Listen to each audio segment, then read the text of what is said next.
A Cidade e as Serras, de Eça de Queiroz. Capítulo 9. Cedo, de madrugada, sem rumor, para não despertar o meu Jacinto, que, com as mãos cruzadas sobre o peito, dormia beatificamente na sua enxerga de granito, parti para Guiães. Ao cabo de uma semana, recolhendo uma manhã para o almoço, encontrei no corredor as minhas malas tão desejadas que o moço do casal da Giesta trouxera num carro com recados do Sr. Pimentinha. O meu pensamento pulou para o meu príncipe e lancei pelo telégrafo para Lisboa, para o Hotel Bragança, este brado alegre: "Estás lá? Sei recuperaste grilo e civilização. Urra! Abraço!" Só depois de 7 dias, ocupados numa delicada apanha de aspargos com que outrora civilizara a horta da tia Vicência, notei o silêncio de Jacinto. No bilhete postal renovei, desenvolvi o grito amigo: "Estás lá? São os prazeres da baixa que assim te tornam desatento e mudo? Eu, todo aspargos. Responde, quando chegas? Tempo delicioso, 23 graus à sombra. E os ossos?" Veio depois a devota romaria da Senhora de Roqueirinha. Durante a lua nova andei num corte de mato na minha terra das Corcas. A tia Vicência vomitou com uma indigestão de morcelas, e o silêncio do meu príncipe era ingrato e ferrenho. Enfim, uma tarde, voltando da Flor da Malva, de casa da minha prima Joaninha, parei em Sandofim, na venda do Manuel Rico, para beber de certo vinho branco que a minha alma conhece e sempre pede. Defronte, à porta do ferrador, o Severo, sobrinho do Melchior de Tormes e o mais fino Alvetar da Serra, picava tabaco escarranchado num banco. Mandei encher outro quartilho. Ele acariciou o pescoço da minha égua, que já salvara de um esfriamento.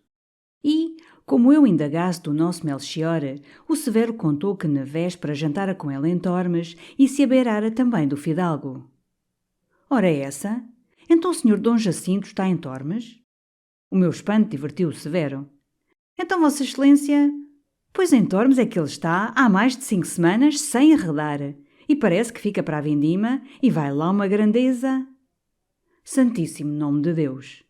Ao outro dia, domingo, depois da missa e sem me assustar com a calma que carregava, trotei alvoroçadamente para Tormes. Ao latir dos rafeiros, quando transpus o portal solarengo, a comadre do Melchior acudiu dos lados do curral, com um alguidar de lavagem encostado à cintura. Então o senhor Dom Jacinto? O senhor Dom Jacinto andava lá para baixo, com o Silvério e com o Melchior, nos campos de Freixo-Mila. E o senhor Grilo, o preto? Há bocadinho também o enxerguei no pomar, com o francês a apanhar limões doces.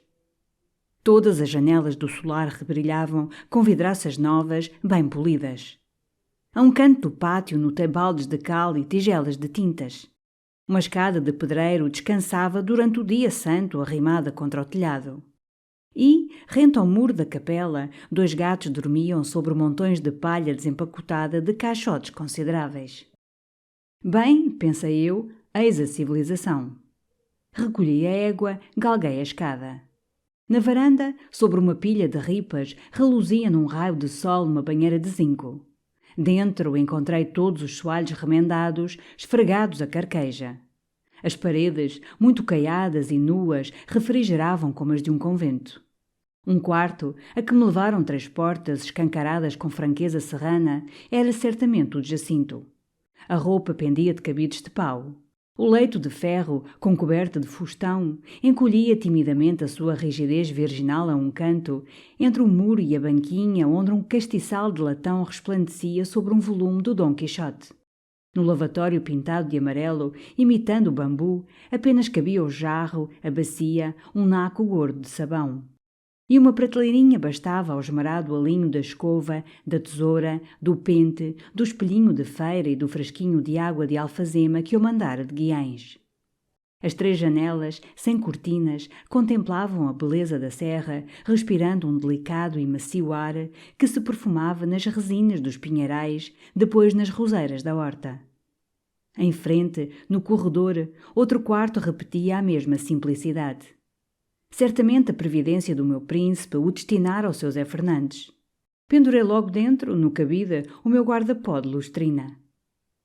Mas na sala imensa, onde tanto filosofáramos considerando as estrelas, Jacinto arranjara um centro de repouso e de estudo, e desenrolara essa grandeza que impressionava o severo. As cadeiras de verga da madeira, amplas e de braços, ofereciam o conforto de almofadinhas de chita. Sobre a mesa enorme de pau branco, carpinteirada em tormes, admirei um candeeiro de metal de 3 bicos, um tinteiro de frada armado de pena de pato, um vaso de capela transbordando de cravos. Entre 2 janelas uma cômoda antiga, embutida, com ferragens lavradas, recebera sobre o seu mármore rosado o devoto peso de um presépio, onde reis magos, pastores de sorrões vistosos, cordeiros de esguedelhada lã, se apressavam através de alcantins para o menino, que na sua lapinha lhes abria os braços, coroado por uma enorme coroa real. Uma estante de madeira enchia outro pedaço de parede, entre 2 retratos negros com caixilhos negros. Sobre uma das suas prateleiras repousavam 2 espingardas. Nas outras esperavam, espalhados, como os primeiros doutores nas bancadas de um concílio, alguns nobres livros, um Plutarco, um Virgílio, a Odisseia, o Manual de Epicteto, as Crônicas de Froissart. Depois, em fila decorosa, cadeiras de palhinha, muito novas, muito envernizadas. E a um canto um molho de varapaus. Tudo resplandecia de asseio e ordem. As portadas das janelas, cerradas, abrigavam do sol que batia àquele lado de Tormes, escaldando os peitoris de pedra. Do soalho, borrifado de água, subia, na suavizada penumbra, uma frescura. Os cravos rescendiam. Nem dos campos, nem da casa, se elevava um rumor. Tormes dormia no esplendor da manhã santa. E, penetrando por aquela consoladora quietação do convento rural, terminei por me estender numa cadeira de verga junto da mesa, abrir languidamente um tomo de Virgílio e murmurar, apropriando o doce verso que encontrara. Fortunate Jacinte, hic inter arva nota, e fontes sacros, frigus captabis opacum. Afortunado Jacinto, na verdade. Agora, entre campos que são teus e águas que te são sagradas, colhes enfim a sombra e a paz. Li ainda outros versos. E, na fadiga das 2 horas de égua e calor desde Guiães, irreverentemente adormecia sobre o divino bucolista, quando me despertou um berro amigo. Era o meu príncipe. E muito decididamente, depois de me soltar do seu rijo abraço, o comparei a uma planta estiolada e murchecida na escuridão, entre tapetes e sedas, que, levada para vento e sol, profusamente regada, reverdece, desabrocha e honra a natureza. Jacinto já não corcovava. Sobre a sua arrefecida palidez de super-civilizado, o ar montesino, ou vida mais verdadeira, espalhara um rubor trigueiro e quente de sangue renovado que o virilizava soberbamente. Dos olhos, que na cidade andavam sempre tão crepusculares e desviados do mundo, saltava agora um brilho de meio-dia, resoluto e largo, contente em se embeber na beleza das coisas. Até o bigode se lhe encrespara. E já não deslizava a mão desencantada sobre a face, mas batia com ela triunfalmente na coxa. Que sei, era um Jacinto novíssimo, e quase me assustava por eu ter de aprender e penetrar neste novo príncipe os modos e as ideias novas. Caramba, Jacinto, mas então... Ele encolheu jovialmente os ombros realargados. E só me soube contar, trilhando soberanamente com os sapatos brancos e cobertos de pó o soalho remendado, que, ao acordar em Tormes, depois de se lavar numa dorna e de enfiar a minha roupa branca, se sentira de repente como desanuviado, desenvencilhado. Almoçara uma pratada de ovos com chouriço, sublime. Passeara por toda aquela magnificência da serra com pensamentos ligeiros de liberdade e de paz. Mandara ao Porto comprar uma cama, uns cabides... E ali estava. Para todo o verão? Não, mas 1 mês, 2 meses. Enquanto houver chouriços e a água da fonte, bebida pela telha ou numa folha de couve, me souber tão divinamente. Caí sobre a cadeira de verga e contemplei, arregalado, quase esgazeado, o meu príncipe. Ele enrolava numa mortalha tabaco picado, tabaco grosso, guardado numa malga vidrada. E exclamava... Ando aí pelas terras desde o romper da alva. Pesquei já hoje 4 trutas magníficas. Lá embaixo, no Naves, um riachote que se atira pelo vale da Saranda. Temos logo ao jantar essas trutas. Mas eu, ávido pela história daquela ressurreição... Então não estiveste em Lisboa? Eu telegrafei. Qual telégrafo? Qual Lisboa? Estive lá em cima, ao pé da fonte da Lira, à sombra de uma grande árvore, sub tegmine, não sei quê, a ler esse adorável Virgílio. E também a arranjar o meu palácio. Que te parece, Zé Fernandes? Em 3 semanas, tudo soalhado, envidraçado, caiado, encadeirado.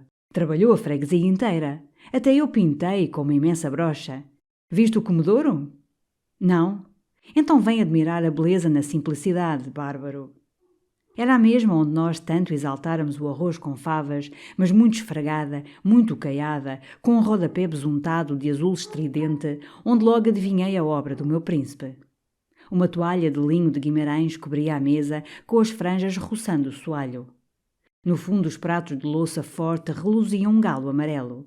Era o mesmo galo e a mesma louça em que, na nossa casa, em Guiães, se servem os feijões aos cavadores. Mas no pátio os cães latiram.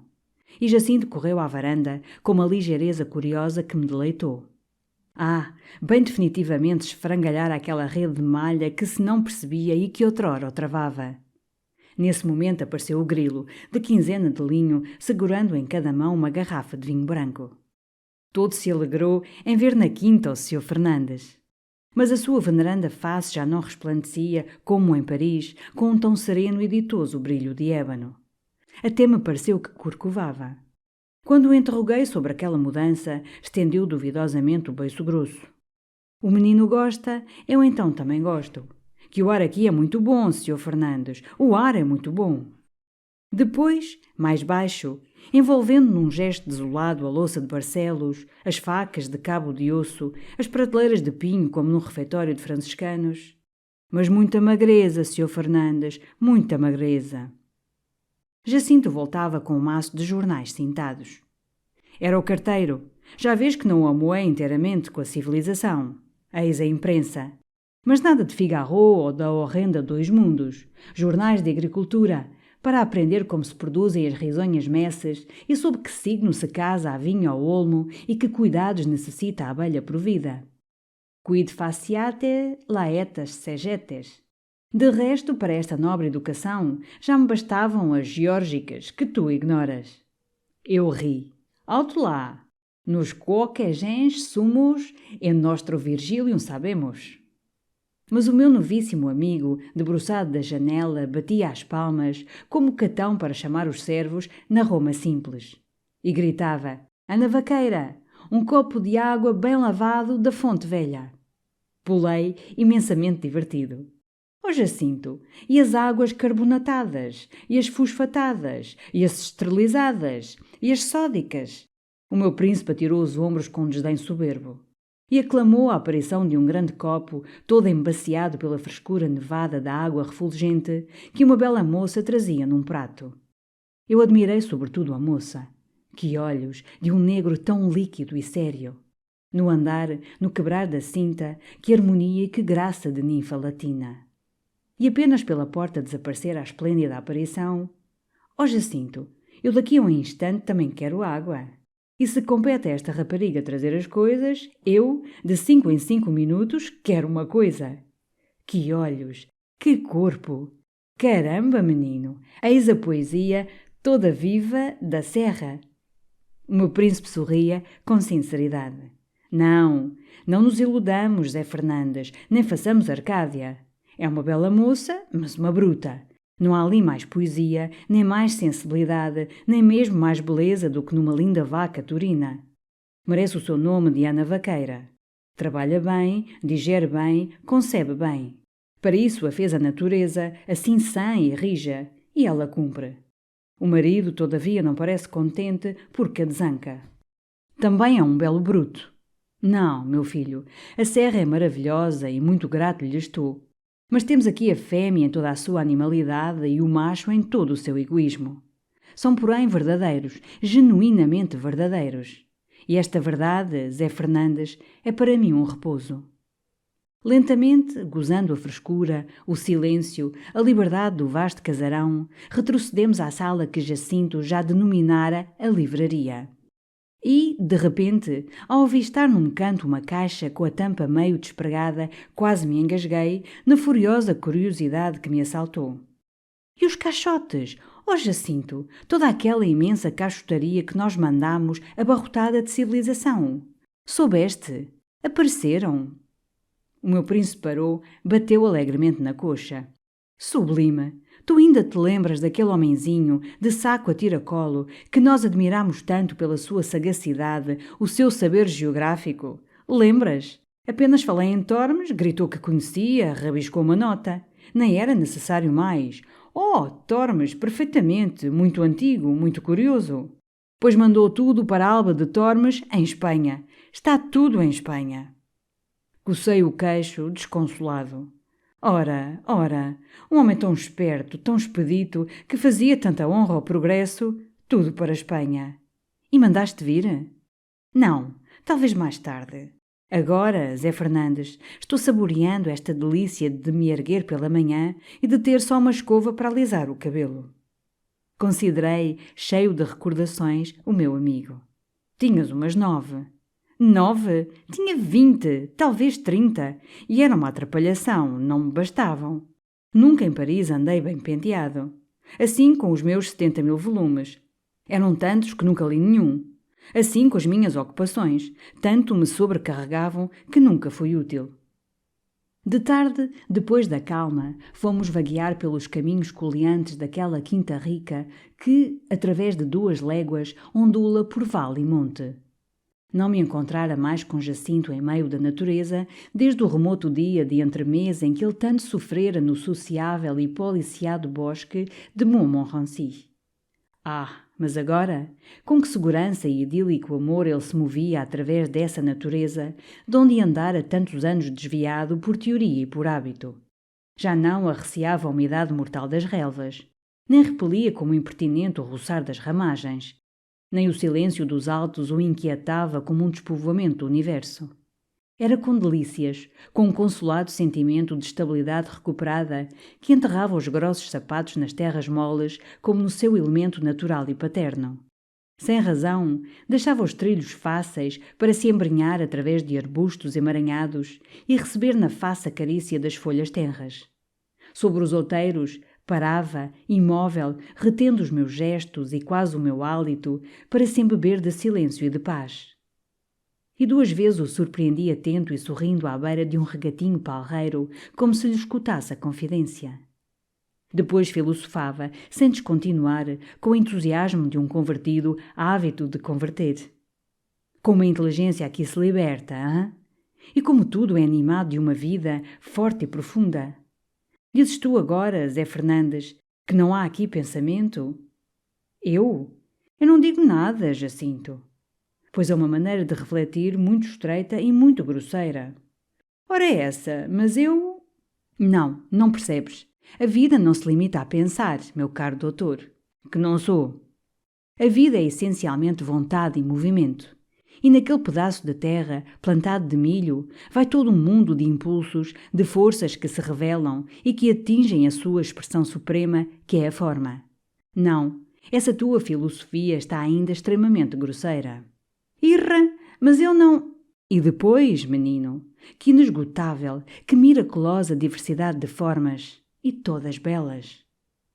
Agarrava o meu pobre braço e exigia que eu reparasse com reverência. Na natureza nunca eu descobriria um contorno feio a repetido. Nunca 2 folhas de era que, na verdura ou recorte, se assemelhassem. Na cidade, pelo contrário, cada casa repete servilmente a outra casa. Todas as faces reproduzem a mesma indiferença ou a mesma inquietação. As ideias têm todas o mesmo valor, o mesmo cunho, a mesma forma, como as libras. E até o que há mais pessoal e íntimo, a ilusão, é em todos idêntica, e todos a respiram, e todos se perdem nela como no mesmo nevoeiro. A mesmice, eis o horror das cidades. Mas aqui, olha para aquele castanheiro. Há 3 semanas que cada manhã o vejo e sempre me parece outro. A sombra, o sol, o vento, as nuvens, a chuva, incessantemente lhe compõem uma expressão diversa e nova, sempre interessante. Nunca a sua frequentação me poderia fartar. Eu murmurei: é pena que não converse. O meu príncipe recuou, com olhares chamejantes, de apóstolo. Como que não converse? Mas é justamente um conversador sublime. Está claro, não tem ditos, nem parola teorias, ora é rotundo. Mas nunca eu passo junto dele que não me sugira um pensamento ou me não desvendo uma verdade. Ainda hoje, quando eu voltava de pescar as trutas, parei. E logo ele me fez sentir como toda a sua vida de vegetal é isenta de trabalho, da ansiedade, do esforço que a vida humana impõe. Não tem de se preocupar com o sustento, nem com o vestido, nem com o abrigo. Filho querido de Deus, Deus o nutre, sem que ele se mova ou se inquiete. E é esta segurança que lhe dá tanta graça e tanta majestade. Pois não achas? Eu sorria, concordava. Tudo isto era de certo rebuscado e especioso. Mas que importavam as requintadas metáforas e essa metafísica mal madura, colhida à pressa nos ramos de um castanheiro. Sob toda aquela ideologia transparecia uma excelente realidade, a reconciliação do meu príncipe com a vida. Segura estava a sua ressurreição depois de tantos anos de cova, da cova mole em que jazera, enfaixado como uma múmia nas faixas do pessimismo. E o que esse príncipe, nessa tarde, me esfalfou? Farejava, com uma curiosidade insaciável, todos os recantos da serra. Galgava os cabeços correndo, como na esperança de descobrir lá do alto os esplendores nunca contemplados de um mundo inédito. E o seu tormento era não conhecer os nomes das árvores, da mais rasteira planta brotando das fendas de um socalco. Constantemente me folheava como a um dicionário botânico. Fiz toda a sorte de cursos, passei pelos professores mais ilustres da Europa, tenho 30.000 volumes e não sei se aquele senhor além é um amieiro ou um sobreiro. É um azinheiro, Jacinto. Já a tarde caía quando recolhemos muito lentamente. E toda essa adorável paz do céu, realmente celestial, e dos campos, onde cada folhinha conservava uma quietação contemplativa, na luz docemente desmaiada, pousando sobre as coisas com um liso e leve afago, penetrava tão profundamente Jacinto que eu o senti, no silêncio em que caíramos, suspirar de puro alívio. Depois, muito gravemente: tu dizes que na natureza não há pensamento. Outra vez, olha que maçada, Mas é por estar nela suprimido o pensamento que lhe está poupado o sofrimento. Nós, desgraçados, não podemos suprimir o pensamento, mas certamente o podemos disciplinar e impedir que ele se estonteie e se esfalfe, como na fornalha das cidades, ideando gozos que nunca se realizam, aspirando a certezas que nunca se atingem. E é o que aconselham estas colinas e estas árvores à nossa alma, que vela e se agita, que viva na paz de um sonho vago e nada apeteça, nada tema, contra nada se insurja e deixe o mundo rolar, não esperando dele senão um rumor de harmonia que a embale e lhe favoreça o dormir dentro da mão de Deus. Hã? Não te parece, Zé Fernandes? Talvez. Mas é necessário então viver num mosteiro, com o temperamento sombruno, ou ter 140 contos da renda e o desplante de certos jacintos. E também me parece que andamos léguas. Estou derriado. E que fome! Tanto melhor para as trutas e para o cabrito assado que nos espera. Bravo! Quem te cozinha? Uma afilhada do Melchior, mulher sublime. Hás de ver a canja, hás de ver a cabidela. Ela é horrenda, quase anã, com os olhos tortos, um verde e outro preto. Mas que paladar! Que gênio! Com efeito, Horácio dedicaria uma oda àquele cabrito assado num espeto de cerejeira. E com as trutas, e o vinho do Melchior, e a cabidela, em que a sublime anã de olhos tortos pusera inspirações que não são da terra, e aquela doçura da noite de junho, que pelas janelas abertas nos envolveu no seu veludo negro, tão mole e tão consolado fiquei, que, na sala onde nos esperava o café, caí numa cadeira de verga, na mais larga e de melhores almofadas, e atirei um berro de pura delícia. Depois, com uma recordação, limpando o café do pelo dos bigodes: ó Jacinto, e quando nós andávamos por Paris com o pessimismo às costas, a gemer que tudo era ilusão e dor? O meu príncipe, que o cabrito tornara ainda mais alegre, trilhava a grandes passadas o soalho, enrolando o cigarro. Oh, que engenhosa besta esse Schopenhauer! E maior besta eu, que o sorvia e que me desolava com sinceridade. E todavia, continuava ele, remexendo a chávena, o pessimismo é uma teoria bem consoladora para os que sofrem, porque desindividualiza o sofrimento, alarga-o até o tornar uma lei universal, a lei própria da vida. Portanto, lhe tira o caráter pungente de uma injustiça especial cometida contra o sofredor por um destino inimigo e faccioso. Realmente o nosso mal sobretudo nos amarga quando contemplamos ou imaginamos o bem do nosso vizinho, porque nos sentimos escolhidos e destacados para a infelicidade, podendo, como ele, ter nascido para a fortuna. Quem se queixaria de ser coxo se toda a humanidade coxeasse? E quais não seriam os urros e a furiosa revolta do homem envolto na neve e friagem e borrasca de um inverno especial, organizado nos céus para o envolver a ele unicamente, enquanto em redor toda a humanidade se movesse na luminosa benignidade de uma primavera? Com efeito, murmurei eu, esse sujeito teria imensa razão para urrar. E depois, clamava ainda o meu amigo, o pessimismo é excelente para os inertes, porque lhes atenua o desgracioso delito da inércia. Se toda a meta é um monte de dor, onde a alma vai esbarrar, para que marchar para a meta através dos embaraços do mundo? E de resto, todos os líricos e teóricos do pessimismo, desde Salomão até ao maligno Schopenhauer, lançam o seu cântico ou a sua doutrina para disfarçar a humilhação das suas misérias, subordinando-as todas a uma vasta lei de vida, uma lei cósmica, e ornando assim com a auréola de uma origem quase divina as suas miúdas desgraçazinhas de temperamento ou de sorte. O bom Schopenhauer formula todo o seu schopenhauerismo quando é um filósofo sem editor e um professor sem discípulos. E sofre horrendamente de terrores e manias. E esconde o seu dinheiro debaixo do sobrado. E redige as suas contas em grego nos perpétuos lamentos da desconfiança. E vive nas adegas com o medo de incêndios. E viaja com um copo de lata na algibeira para não beber em vidro que beiços de leproso tivessem contaminado. Então Schopenhauer é sombriamente schopenhauerista. Mas apenas penetra na celebridade e os seus miseráveis nervos se acalmam e o cerca uma paz amável, não há então, em todo Frankfurt, burguês mais otimista, de face mais jucunda e gozando mais regradamente os bens da inteligência da vida. E o outro, o israelita, o muito pedantesco rei de Jerusalém, quando descobre esse sublime retórico que o mundo é ilusão e vaidade. Aos 75 anos, quando o poder lhe escapa das mãos trêmulas e o seu serralho de 300 concubinas se lhe torna ridiculamente supérfluo. Então rompem os pomposos queixumes. Tudo é vaidade e aflição de espírito, nada existe estável sob o sol. Com efeito, meu bom Salomão, tudo passa, principalmente o poder de usar 300 concubinas.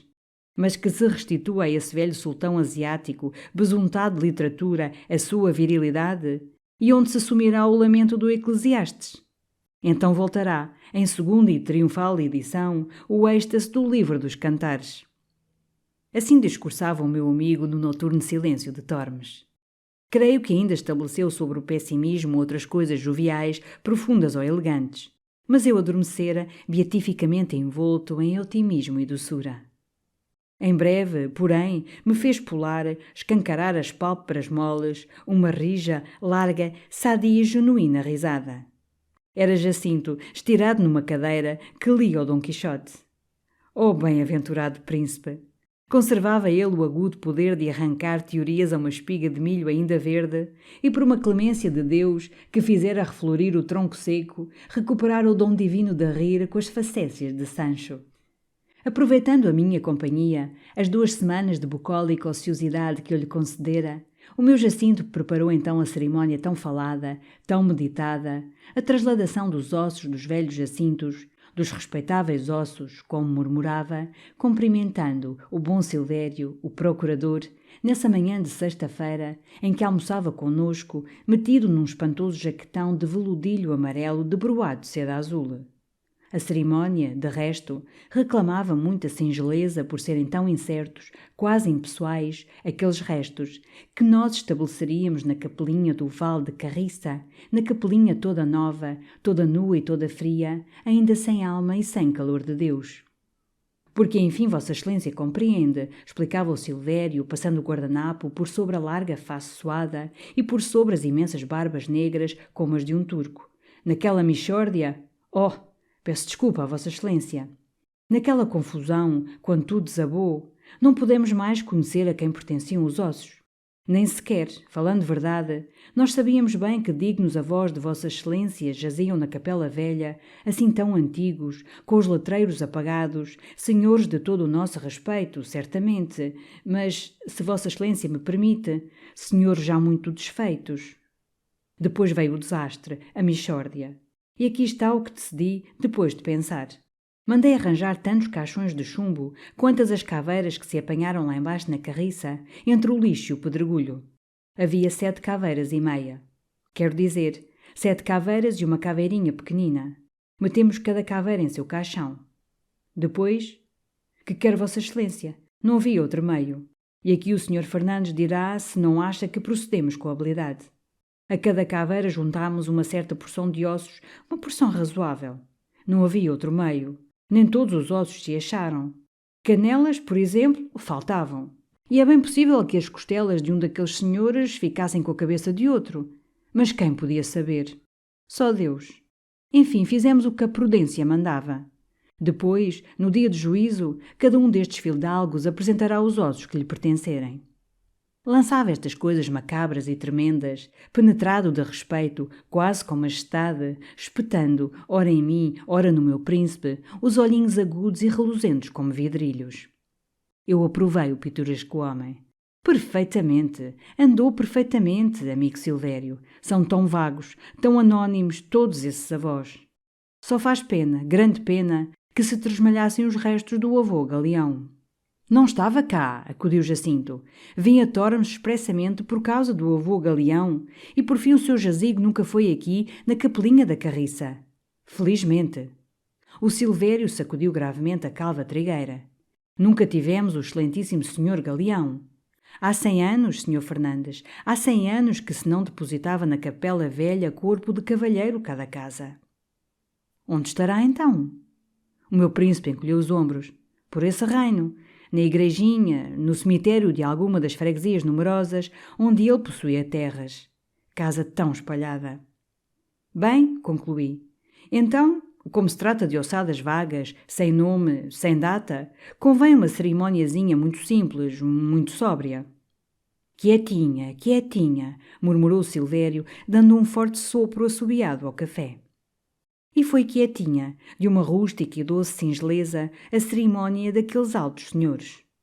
Cedo, por uma manhã, levemente enevoada, os 8 caixões pequeninos, cobertos de um veludo vermelho mais de festa que de funeral, com molhos de rosas espalhados, contendo cada um o seu montezinho de ossos incertos, saíram aos ombros dos coveiros de Tormes e dos moços da quinta da igreja de São José, cujo sino leve tangia na enevoada doçura da manhã, quanto fina e levemente, como pia um passarinho triste.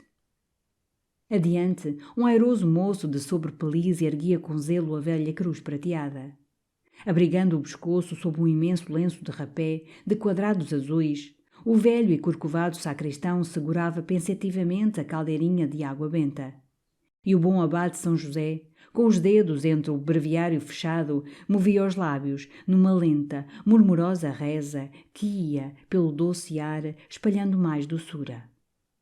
Logo atrás do último cofre, o mais pequenino, o da caveirinha pequena, Jacinto caminhava. E eu, a estalar dentro de um fato preto de Jacinto, tirado à pressa de uma das malas de Paris, quando, de manhã, já tarde para mandar a Guiães, me lembrei que toda a minha roupa era de couros festivais e pastoris. Depois marchava o Silvério, soleníssimo, com um imenso peitilho, onde as barbas imensas se alastravam, negríssimas. De casaca, com o grosso beiço descaído todo ele por aquela melancolia de enterro que se juntava à melancolia da serra, o grilo enfiava no braço a sua coroa, enorme, de rosas e de eras. Por fim segui ao Melchior, entre um rancho de mulheres que, sumidas na sombra dos lenços pretos, desfiando longos rosários, rosnavam surdas ave-marias através de espaçados suspiros, tão doridos como se inconsoladamente lhes doesse a perda daqueles jacintos. Assim, pelas várzeas entrecorridas de regueiros, lenta nos recostos dos matos, escorregando mais rápida pelos córregos pedregosos, seguia a procissão, sempre com a cruz adiante, alta e prateada, rebrilhando por vezes num breve raiozinho do sol que, vagarosamente, surdia da névoa desfeita. Ramos baixos de loudão ou de salgueiro passavam uma derradeira carícia sobre o veludo dos caixões. Um regato por vezes nos acompanhava, com discreto fulgir entre as relvas, sussurrando e como rezando também, alegremente. E nos quintalinhos umbrosos, à nossa passagem, os galos, de cima das pilhas de mato, faziam soar o seu clarim festivo. Depois, adiante da fonte da lira, como o caminho se alongava, e desejássemos poupar o nosso velho abade, cortámos através de uma seara, já alta, quase madura, toda entremeada de papoulas. O sol radiou. Sob a brisa larga, que levara a névoa, toda a messe ondulou numa lenta vaga dourada, em que se balouçavam os esquifes. E, como uma enorme papoula, a mais vermelha, rutilava o guarda-sol de paninho logo aberto pelo sacristão para abrigar o abade. Jacinto tocou no meu cotovelo. Que lindos vamos! Ora vê tu a natureza, num simples enterrar de ossos, quanta graça e quanta beleza.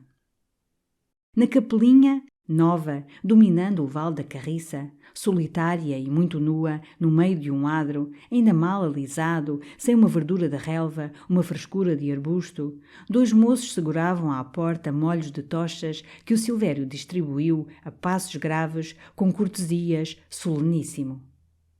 Dentro as curtas chamas mal luziam, mal derramavam a sua amarelidão triste, esbatidas na reluzente brancura dos muros estocados, na jovial claridade que caía das altas vidraças bem polidas. Em torno dos esquifes, pousados sobre bancos, que pesados veludilhos recobriam, o abade murmurava um suave latim, enquanto ao fundo as mulheres sumidas na sombra dos seus negros lenços gemiam améns agudos, abafavam um respeitoso soluço. Depois, tomando levemente o ísope, ainda o bom abade aspergiu, para uma derradeira purificação, os incertos ossos dos incertos jacintos. E todos desfilámos por diante do meu príncipe, timidamente encostado à ombreira, com o Silvério ao lado, esmagando contra o peitilho as barbas imensas, a face descaída, cerradas as pálpebras como contendo lágrimas. No adro, o meu príncipe acendeu regaladamente um cigarro pedido ao Melchior. E então, Zé Fernandes, que te pareceu a cerimoniazinha? Muito campestre, muito suave, muito risonha. Uma delícia. Mas o abade, que se desvestira na sacristia, apareceu, já com o seu grande casaco de lustrina, o seu velho chapéu desabado, trazidos pelo moço da residência, num saco de chita. Jacinto imediatamente lhe agradeceu tantos cuidados, a afável hospitalidade que oferecera aos ossos durante a construção da capelinha nova. E o suave velho, todo branquinho, de faces ainda menineiras e coradas, com um claro sorriso de dentes sadios, louvava Jacinto, que assim viera de tão longe, em tão longa jornada, para cumprir aquele dever de bom neto. São avós muito remotos e agora tão confusos, murmurava Jacinto, sorrindo. Pois mais mérito ainda ao de Vossa Excelência. Respeitar um avô morto, bem à corrente, mas respeitar os ossos de um quinto avô, de um sétimo avô. Sobretudo, Sr. Abade, quando deles nada se sabe e naturalmente nada fizeram. O velho sacudiu risonhamente o dedo gordo.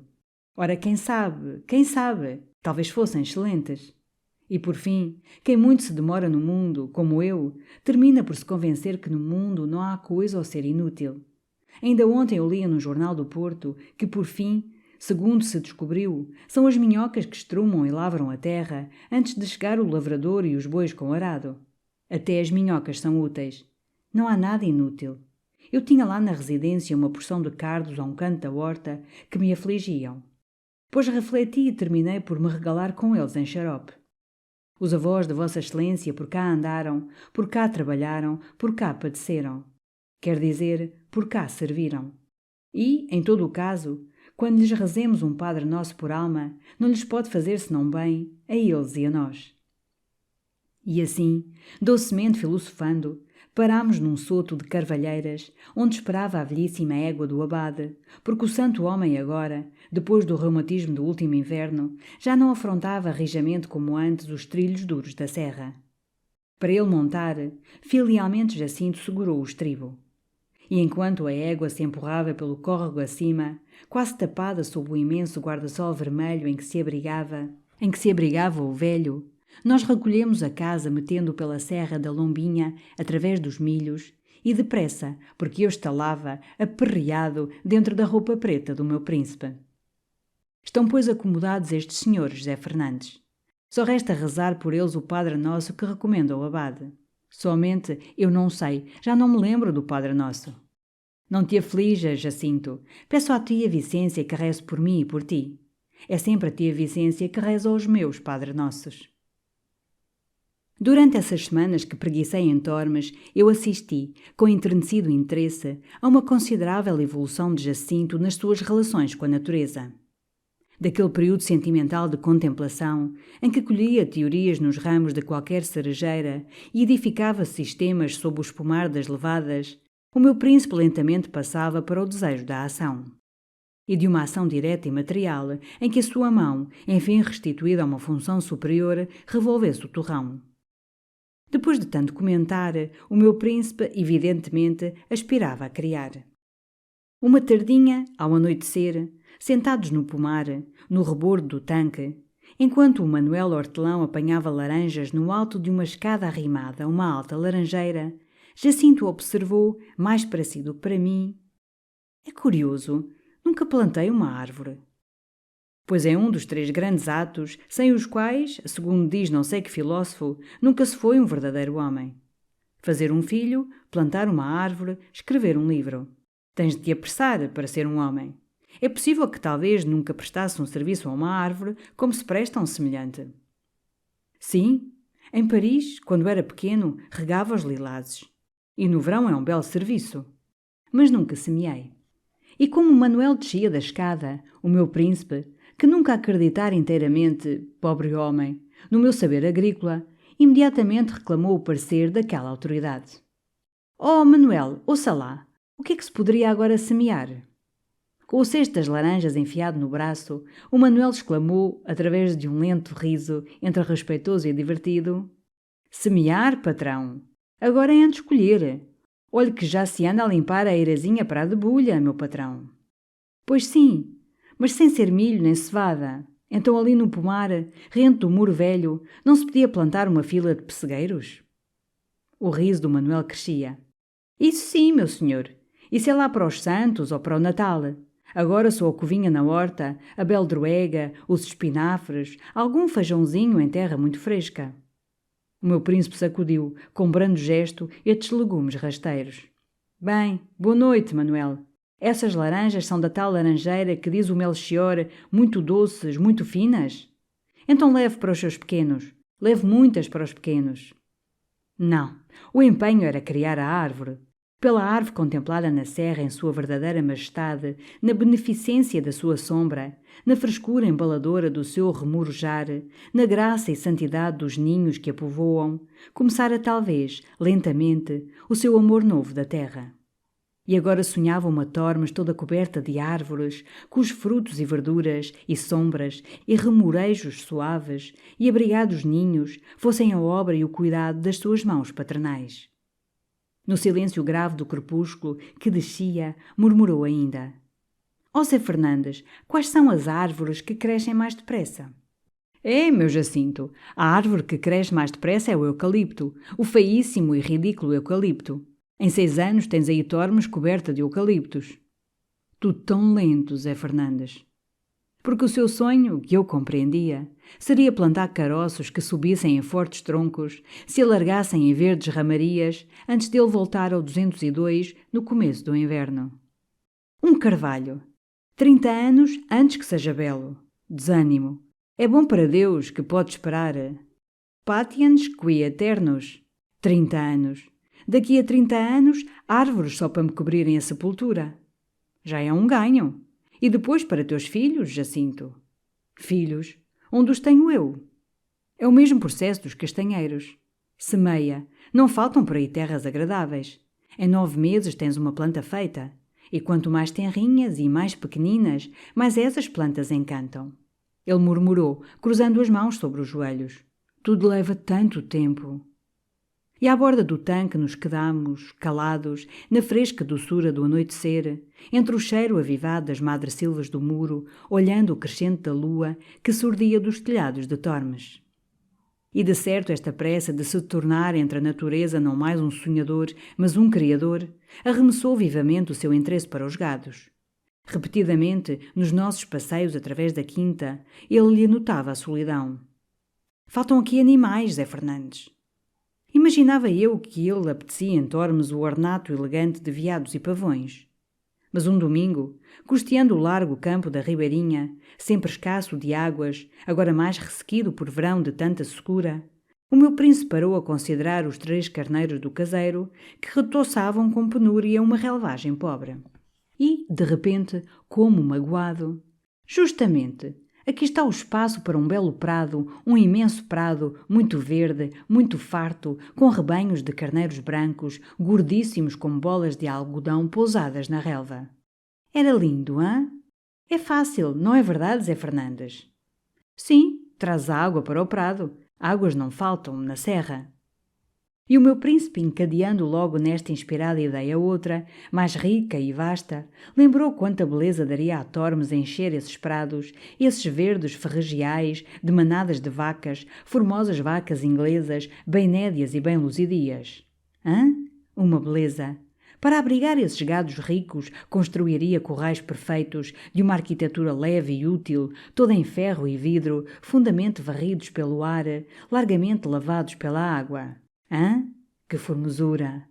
Depois, com todas estas vacas e o leite jorrando, nada mais fácil e mais divertido, e até mais moral, que a instalação de uma queijaria, à fresca moda holandesa, toda branca e reluzente, de azulejos e de mármore, para fabricar os camembert, os brie, os coulommiers.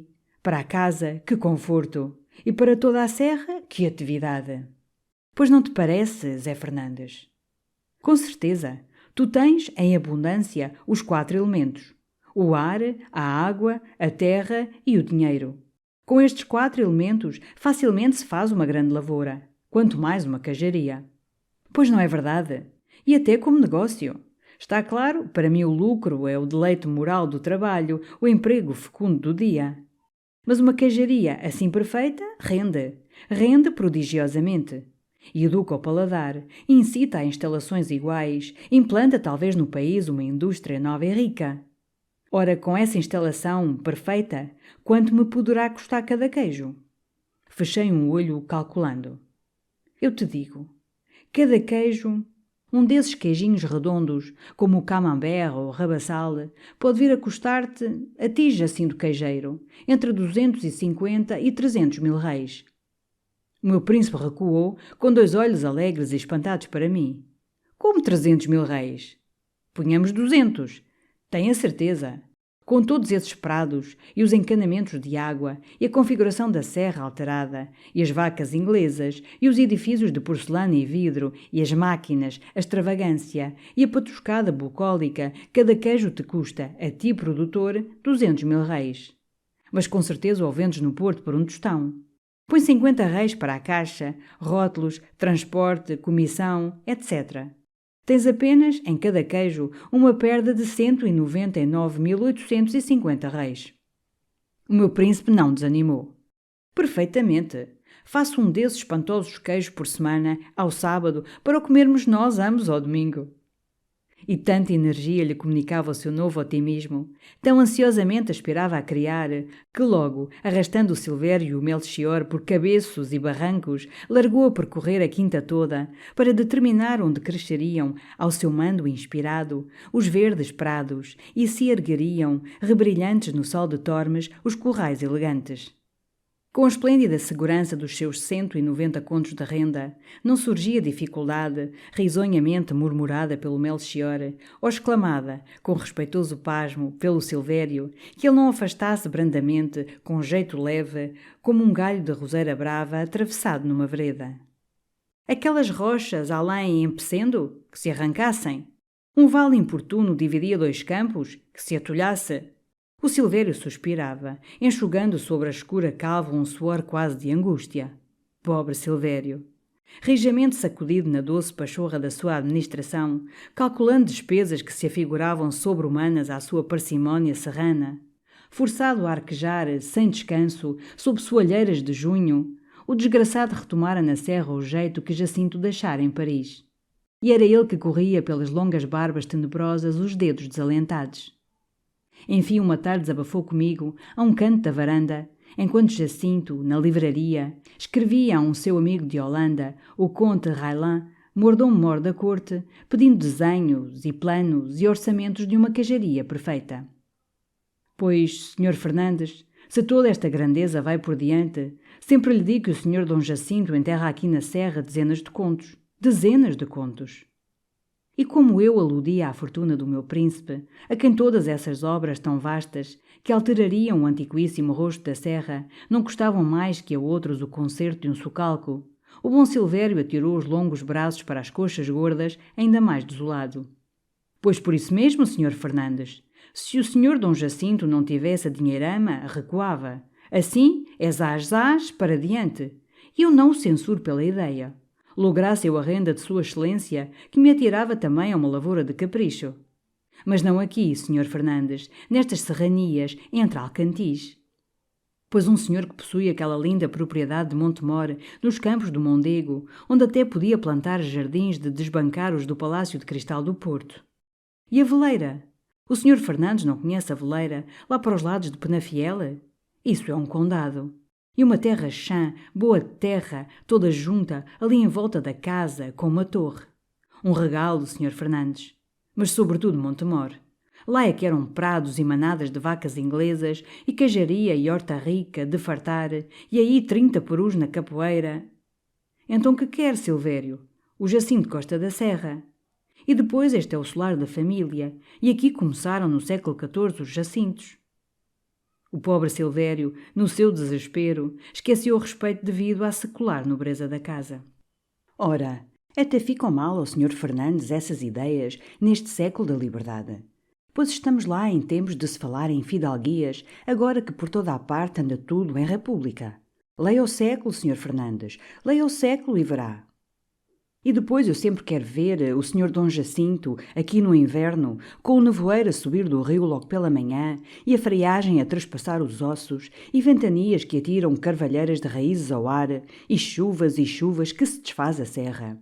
Olhe, até mesmo por amor da saúde, o Sr. Dom Jacinto, que é fraquinho e acostumado à cidade, necessita sair da terra. Em Montemor é que Sua Excelência estava bem. E o Sr. Fernandes, tão amigo dele e assim com tanta influência, devia teimar e berrar até que o levasse para Montemor. Mas, infelizmente para a aquietação do Silvério, Jacinto lançara raízes, e rijas, e amorosas raízes na sua rude serra. Era realmente como se o tivessem plantado de estaca naquele antiquíssimo chão, de onde brotara a sua raça, e o antiquíssimo humus refluísse e o penetrasse todo, e o andasse transformando num jacinto rural, quase vegetal, tão do chão e preso ao chão, como as árvores que ele tanto amava. E depois o que o prendia à serra era o ter nela encontrado o que na cidade, apesar da sua sociabilidade, não encontrara nunca, dias tão cheios, tão deliciosamente ocupados, de um tão saboroso interesse que sempre penetrava neles como numa festa ou numa glória.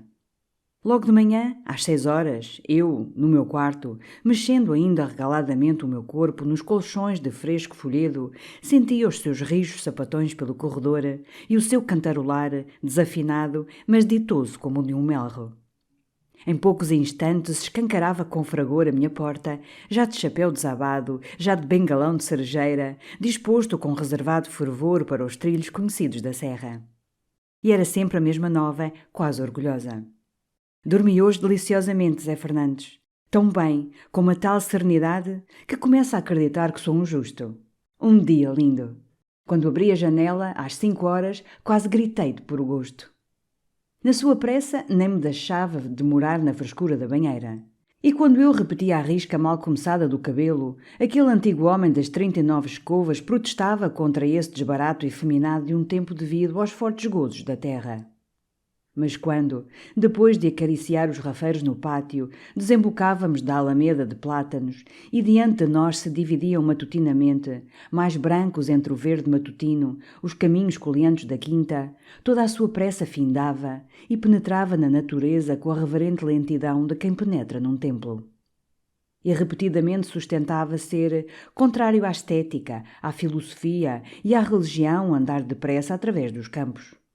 De resto, com aquela subtil sensibilidade bucólica que nele se desenvolvera e incessantemente se afinava, qualquer breve beleza, do ar ou da terra, lhe bastava para um longo encanto.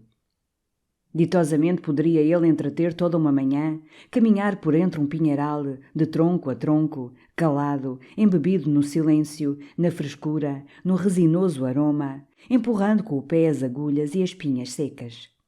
Qualquer água corrente o retinha, enternecido naquela serviçal atividade que se apressa, cantando, para o torrão que tem sede, e nele se some e se perde.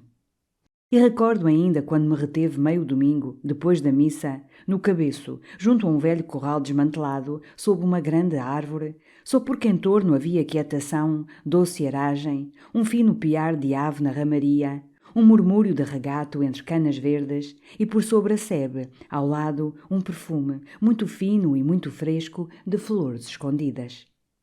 Depois, quando eu, velho familiar das serras, me não abandonava aos mesmos êxtases que a ele lhe enchiam a alma ainda noviça, o meu príncipe rugia, com a indignação de um poeta que descobre um merceeiro bocejando sobre Shakespeare ou Musset. Eu ria.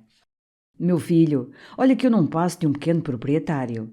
Para mim não se trata de saber se a terra é linda, mas se a terra é boa. Olha o que diz a Bíblia. Trabalharás a quinta com o suor do teu rosto. E não diz, contemplarás a quinta com o enlevo da tua imaginação. Pudera, exclamava o meu príncipe, um livro escrito por judeus, por ásperos semitas, sempre com o turvo olho posto no lucro. Repara, homem, para aquele bocadinho de vale e consegue não pensar, por um momento, nos 30.000 réis que ele rende. Verás que pela sua beleza e graça ele te dá mais contentamento à alma que os 30.000 réis ao corpo. E na vida só a alma importa. Recolhendo ao casarão, já o encontrávamos com as janelas meio cerradas, os soalhos borrifados para aquelas quentes réstia de sol de junho que depois do almoço docemente nos retinham na livraria, preguiçando. Mas realmente a alegre atividade do meu príncipe não cessava, nem amolecia sob o peso da sesta.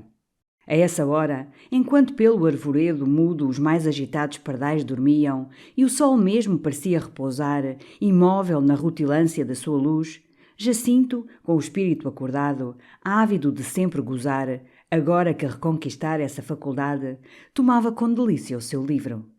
Porque o dono de 30.000 volumes era agora, na sua casa de Tormes, depois de ressuscitado, o homem que só tem um livro. Essa mesma natureza que o desligara das ligaduras amortalhadoras do tédio e lhe gritara o seu belo âmbula, caminha, também certamente lhe gritara elege e lê. E libertado enfim do invólucro sufocante da sua biblioteca imensa, o meu ditoso amigo compreendia enfim a incomparável delícia de ler um livro.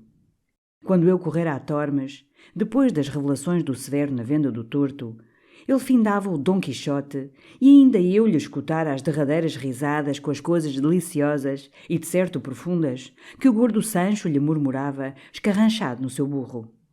Mas agora o meu príncipe mergulhara na Odisseia, e todo ele vivia no espanto e no deslumbramento de assim ter encontrado, no meio do caminho da sua vida, o velho errante, o velho Homero.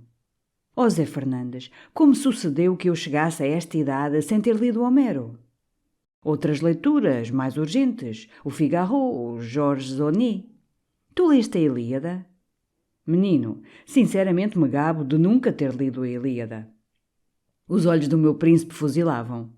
Tu sabes o que fez Alcibíades uma tarde no pórtico a um sofista, um desavergonhado e um sofista, que se gabava de não ter lido a Ilíada? Não. Ergueu a mão e atirou-lhe uma bufetada tremenda. Para lá, Alcibíades, olha que eu li a Odisseia. Oh, mas de certo eu a lera, corridamente, com a alma desatenta. E insistia em me iniciar, ele, e me conduzir através do livro sem igual. Eu ria.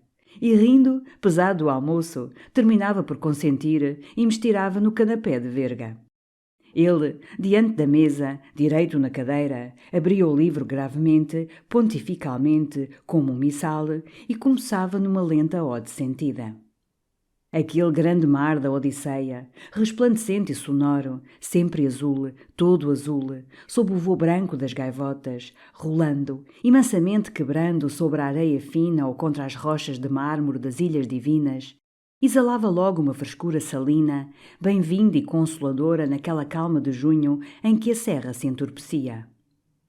Depois as estupendas manhas do subtil Ulisses e os seus perigos sobre-humanos, tantas lamúrias sublimes e um anseio tão espalhado da pátria perdida e toda aquela intriga em que embrulhava os heróis, lograva as deusas, iludia o fado, tinham um delicioso sabor ali, nos campos de Tormes, onde nunca se necessitava de subtileza ou de engenho, e a vida se desenrolava com a segurança imutável, com que cada manhã sempre o sol igual nascia, e sempre centeios e milhos, regados por águas iguais, seguramente medravam, espigavam, amadureciam.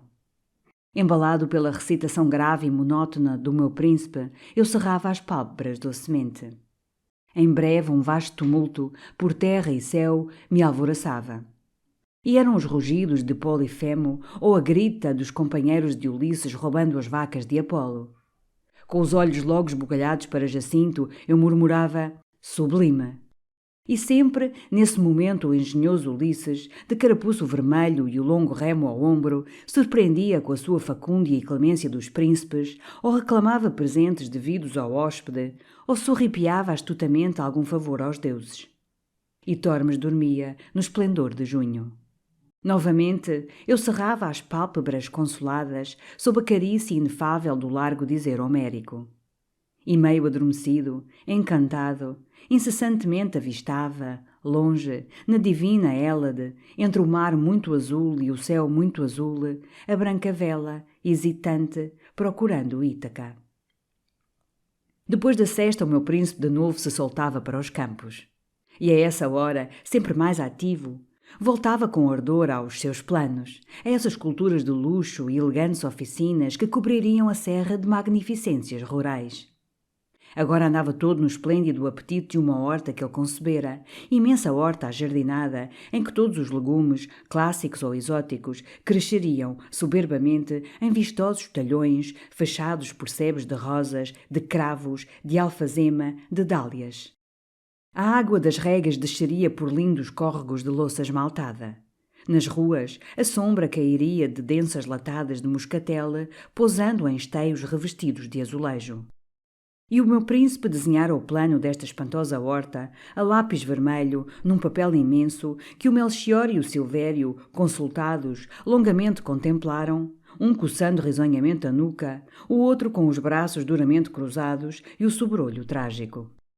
Mas este plano, o da queijaria, o da capoeira, e outro, sumptuoso, de um pombal tão povoado que todo o céu de Tormes às tardes se tornaria branco e todo fermento de asas, não saíam das nossas gostosas palestras ou dos papéis em que Jacinto os debochava e que se amontoavam sobre a mesa, platónicos, imóveis, entre o tinteiro de latão e o vaso com flores. Nem enxadada fender a terra, nem alavanca deslocar a pedra, nem serra serrar a madeira para encetar estas maravilhas. Contra a resistência reboluda e escorregadia do Melchior, contra a respeitosa inércia do Silvério se quedavam, encalhados, os planos do meu príncipe, como galeras vistosas em rochas ou em lodo.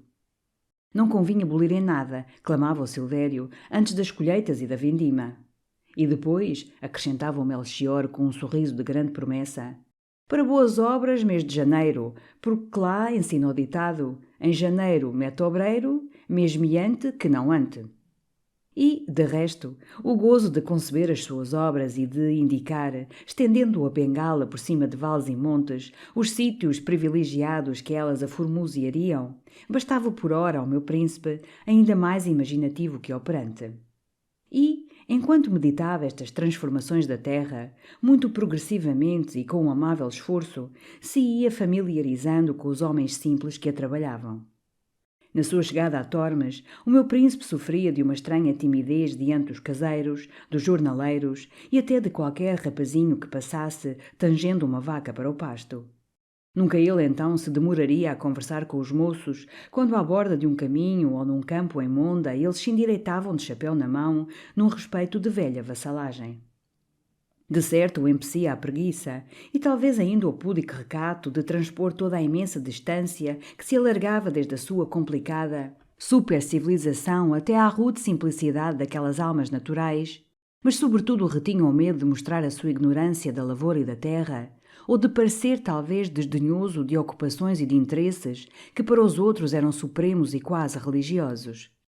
Remia então esta reserva com uma profusão de sorrisos, de doces acenos, tirando também o chapéu em cortesias profundas, com uma tal ênfase de polidez que eu por vezes receava que ele murmurasse aos jornaleiros: «Tenha Vossa Excelência muito boas tardes, criado de Vossa Excelência».